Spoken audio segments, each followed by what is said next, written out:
Baik, assalamualaikum warahmatullahi wabarakatuh. Waalaikumsalam warahmatullahi wabarakatuh. Waalaikumsalam warahmatullahi wabarakatuh. Yang saya hormati Bapak Pandu dan Ibu Marela. Bener nggak? Mareta. nanti nanti dikat ya. Yang terhormat Bapak Pandu dan Ibu Mareta selaku dosen pengampu pendidikan karakter. Di sini saya akan mempresentasikan topik keempat dari kelompok 6. Baik, saya Makfiroh Nurlaili dengan nomor digit 377. Di sini saya akan mempresentasikan yang pertama pendahuluan, yakni ada latar belakang, pembahasan, kemudian ada penutup. Baik, untuk latar belakang, stigma negatif terhadap pekerjaan tertentu di Indonesia sangat dipengaruhi oleh karakteristik manusia Indonesia yang plural dan beragam. Masyarakat Indonesia memiliki nilai-nilai budaya yang kaya, namun seringkali norma-norma sosial yang mengedepankan pendidikan formal sebagai tolak ukur keberhasilan mendominasi pandangan umum. Hal ini menciptakan hierarki sosial di mana pekerjaan di sektor pertanian dan informal dianggap sebagai pekerjaan kelas rendah, meskipun kontribusinya sangat vital.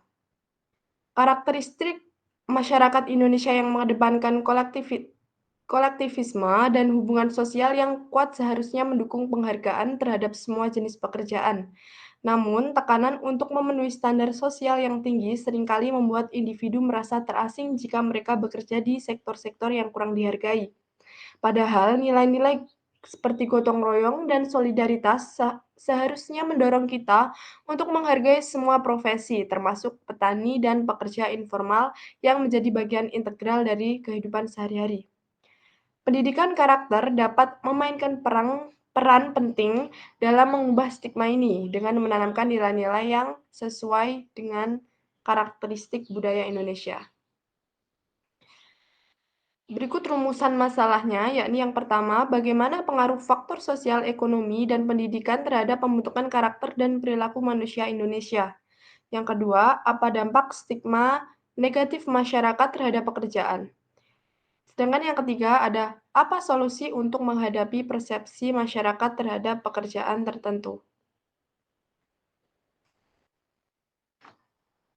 Bagaimana pengaruh faktor sosial, ekonomi, dan pendidikan terhadap pembentukan karakter dan perilaku manusia Indonesia?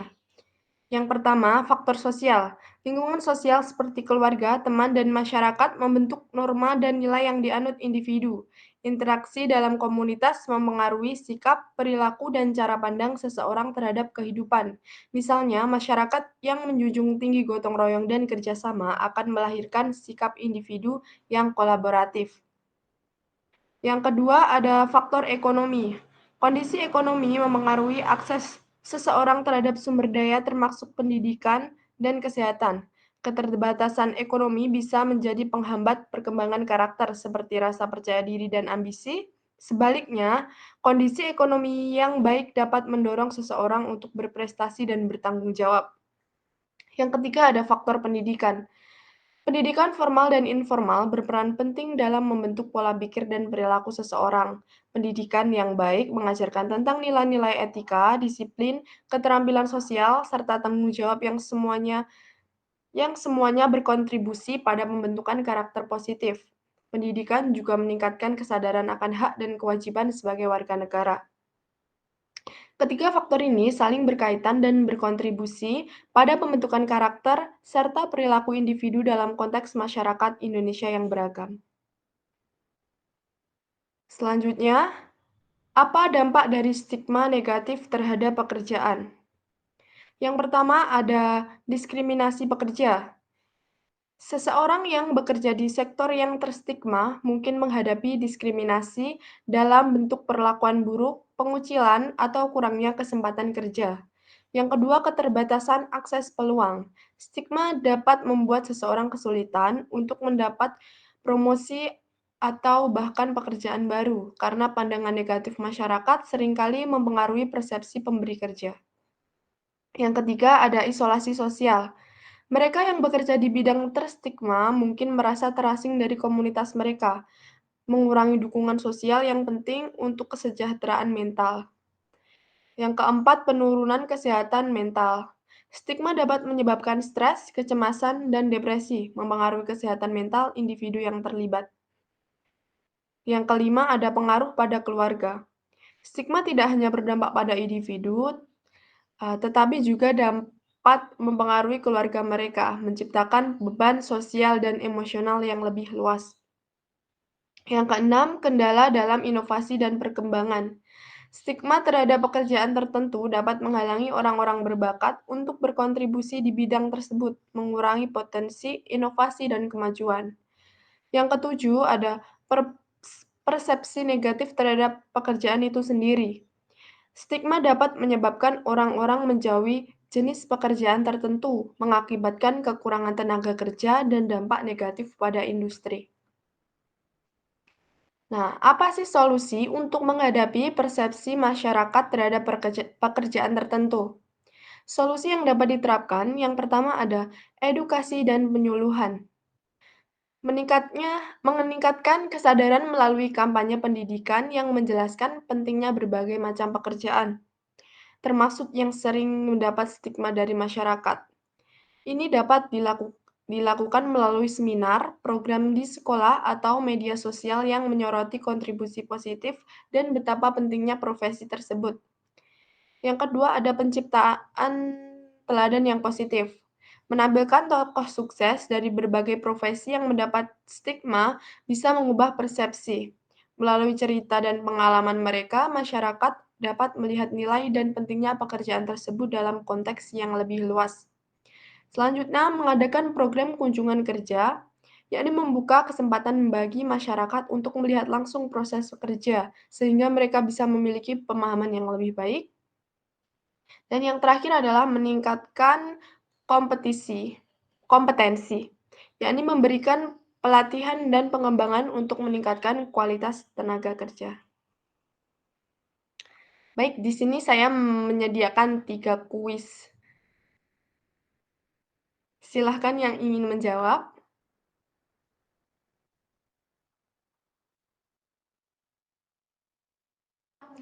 Ini yang pertama soalnya apa hubungan stigma negatif masyarakat terhadap pekerjaan dan pada sektor khususnya pertanian dan informal dengan karakteristik manusia Indonesia. Yang kedua, bagaimana pendidikan karakter dapat berkontribusi dalam mengubah pandangan masyarakat terhadap jenis pekerjaan. Baik, silahkan untuk Mbak Siti Jazlila untuk menjawab. Baik, saya akan menjawab kuis 1 ya Mbak Hanum. Jawabannya, hubungan stigma negatif masyarakat terdapat pekerjaan di sektor pertanian dan informal dengan karakteristik manusia Indonesia dapat dilihat dari beberapa aspek. 1. Nilai budaya. Karakteristik masyarakat Indonesia yang mengedepankan prestise dan status sosial dapat menyebabkan pandangan negatif terhadap pekerjaan yang dianggap rendah seperti di sektor pertanian dan informal. 2. Penghargaan terhadap pekerjaan formal. Banyak orang Indonesia cenderung menghargai pekerjaan di sektor formal lebih tinggi, mencerminkan karakteristik masyarakat yang mengaitkan kesuksesan dengan pendidikan dan jabatan. Ketiga, pendidikan dan kesadaran. Tingkat pendidikan yang beragam di masyarakat dapat memengaruhi pemahaman tentang pentingnya semua jenis pekerjaan, termasuk di sektor pertanian dan informal yang seringkali diabaikan. Yang terakhir, stereotip dan prasangka. Karakteristik manusia Indonesia yang terbentuk oleh stereotip dapat memperkuat stigma negatif. Misalnya, anggapan bahwa pekerja sektor informal tidak berpendidikan dapat merugikan persepsi terhadap profesi tersebut. Bagaimana Mbak Hanum? Sangat memuaskan Mbak Siti jawabannya. Terima kasih. Baik, untuk soal yang kedua. Ya, silakan Mbak Abidah. untuk menjawab.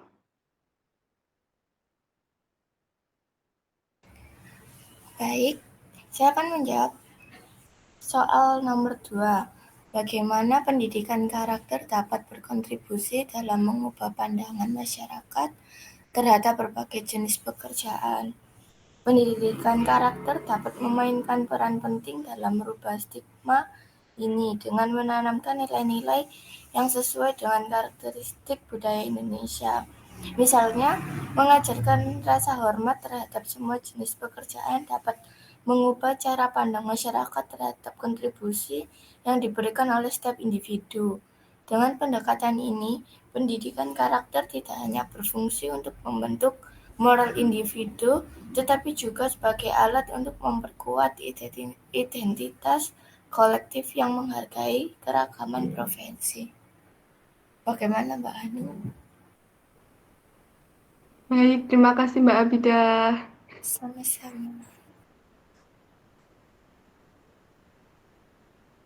Berikutnya ini adalah jawaban versi saya ya teman-teman. Ini.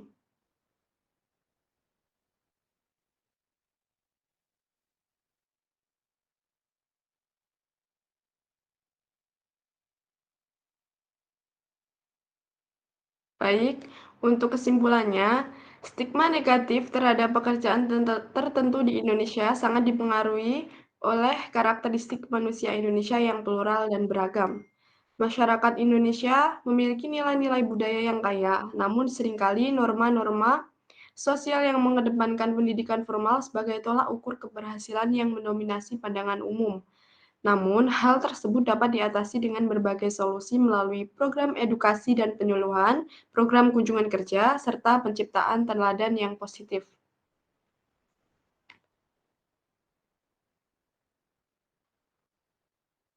Baik, adakah pertanyaan dari kalian?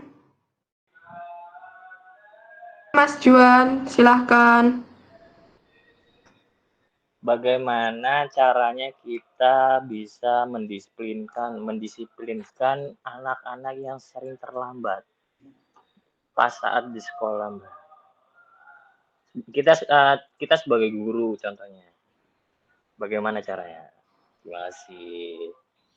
Baik, ini karena Mas Juan ini karena ada banyak yang mau tanya, saya tampung dulu ya.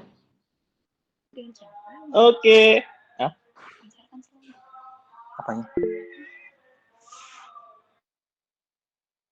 Baik, Mbak Abidah silahkan mengajukan pertanyaan. Baik, saya izin bertanya. Apa yang menjadi tantangan dalam membangun kesadaran sosial di Indonesia ini dengan mempertimbangkan keberagaman suku, agama, dan budaya? Terima kasih. Sama-sama.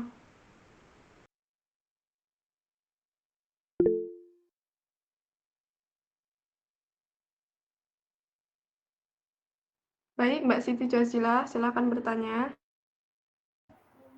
Baik, izin bertanya ya Mbak Hanum, apa yang membedakan karakteristik manusia Indonesia dengan bangsa lain? Terima kasih.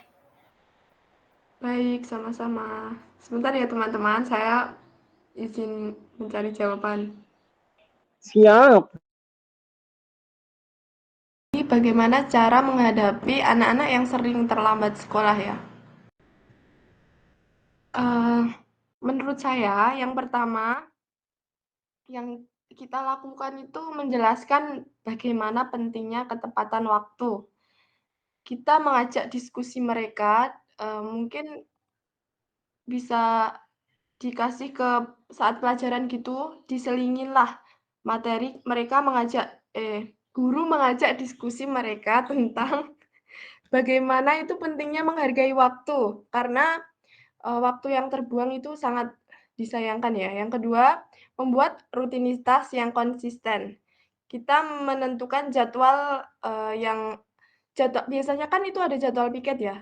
Mungkin bisa dimulai dari jadwal piket itu anak-anak akan menghargai waktu karena mereka kan biasanya kalau yang piket itu datangnya lebih pagi. Nah, itu bisa dibuat anak-anak untuk belajar tepat waktu, nanti kan lama-lama akan terbiasa. Kemudian kita kasih pujian kepada anak-anak yang tepat waktu.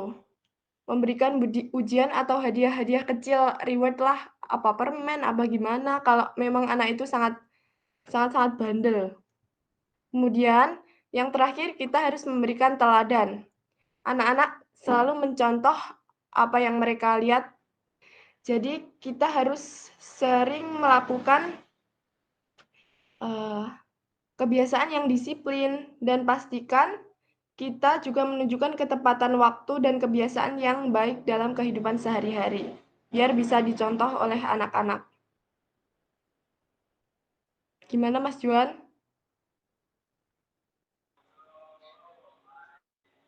Di sini aman. Tadi berarti yang apa yang enggak disiplin berarti dikasih hukuman ya Mbak Hanum ya. Gitu ya Ya Mbak. mungkin ya dikasih konsekuen yang nggak berat lah. Biasanya kalau SD kan, kalau saya dulu ya, nggak pernah sih dihukum, tapi kayak dikasih tahu aja, lama-lama nanti insya Allah luluh. Biasanya kalau anak dikasih hukuman kan malah malah begot. Kan biasanya Besoknya juga nggak mau. anak-anak biasanya bandelnya itu kan tadi Mbak Hanum udah bilang sih mungkin dari jadwal piket ya kan. Ya, Nah dari situ kan berarti kalau misalkan anaknya itu nggak mau sama sekali tidak patuh sama dengan peraturan apapun, nah itu kayak mana tuh, logika aja deh, nggak usah perlu kalau searching Google. kalau dia nggak mau sama sekali, Nggih. wah itu kebangetan sih. Emang ada ya? Belum pernah menemui. Mungkin kalau saya sebagai guru, kalau ketemu anak yang seperti itu, saya akan agak sedikit ya memarahi Mas, tak marahi. Oh, gitu Tak tanggapannya marahi ya. lah. Kalau 1-2 kali nggak bisa dibilangin, ya harus dimarahin. Kalau nggak ada jerahnya. Oke, mungkin cukup karena pertanyaan yang lain belum dijawab. Terima kasih Mbak Hanum Iya, jawabannya. baik. Yang kemudian saya akan menjawab pertanyaan dari Mbak Abidah. Tadi pertanyaannya, apa yang menjadi tantangan dalam membangun kesadaran sosial Indonesia dengan mempertimbangkan keberagaman suku, agama, dan budaya? Yang menjadi tantangan dalam membangun kesadaran sosial di Indonesia adalah yang pertama, perbedaan nilai dan tradisi. Setiap suku, agama, dan budaya di Indonesia memiliki nilai dan tradisi yang berbeda. Ini dapat menyebabkan persepsi mengenai apa yang dianggap benar atau tidak pantas dalam masyarakat. Misalnya, cara pandang terhadap pendidikan, gender, atau toleransi sosial bisa sangat bervariasi antar kelompok. Ketika nilai-nilai tersebut tidak selaras, menciptakan kesadaran sosial yang inklusif dan merangkul semua pihak menjadi sulit. Yang kedua ada stereotip dan prasangka antar kelompok. Dalam masyarakat yang sangat beragam, stereotip dan prasangka negatif antar kelompok seringkali berkembang. Misalnya, ada stereotip terhadap kelompok etnis tertentu atau perbedaan agama yang bisa memperburuk hubungan sosial. Hal ini menghambat upaya untuk membangun empati dan solidaritas antar kelompok yang berbeda serta memperburuk polaritas sosial. Selanjutnya ada ketimpangan ekonomi dan akses pendidikan. Ketimpangan ekonomi antar kelompok masyarakat di Indonesia juga menjadi tantangan dalam membangun kesadaran sosial yang merata. Beberapa wilayah atau kelompok mungkin memiliki akses lebih terbatas terhadap pendidikan, layanan kesehatan, dan sumber daya lainnya. Ketika individu atau kelompok tidak mendapat kesempatan yang setara, mereka mungkin akan merasa terpinggirkan, sehingga kesadaran sosial menjadi lebih sulit terwujud.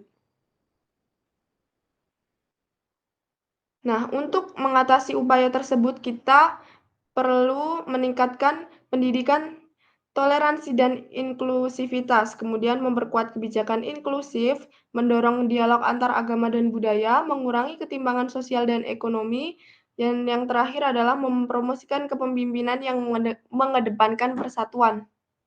Bagaimana Mbak Abidah?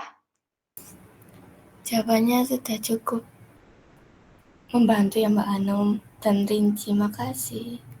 Sama-sama. Selanjutnya, saya akan menjawab pertanyaan dari Mbak Siti Jazilah. Tadi pertanyaannya, apa yang membedakan karakteristik manusia Indonesia dengan bangsa lain? Manusia Indonesia memiliki karakteristik yang dipengaruhi oleh sejarah panjang keberagaman, budaya, agama, dan suku. Nilai-nilai seperti kebersamaan, toleransi, dan keramahan, serta penghargaan terhadap tradisi lokal menjadi ciri khas yang membedakan Indonesia dari banyak negara lain. Meskipun tantangan zaman terus berkembang, nilai-nilai ini tetap akan menjadi fondasi yang kuat dalam kehidupan masyarakat Indonesia. Gimana Mbak Siti? Baik, sudah cukup membantu Mbak Hanum. Baik, sama-sama.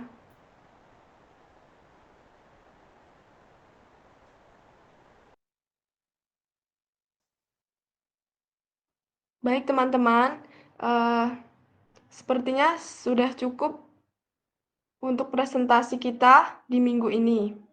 Bila ada kurang lebihnya, saya mohon maaf. Saya tutup ya presentasinya. Wassalamualaikum warahmatullahi wabarakatuh. Waalaikumsalam warahmatullahi Warahmatullahi wabarakatuh. wabarakatuh.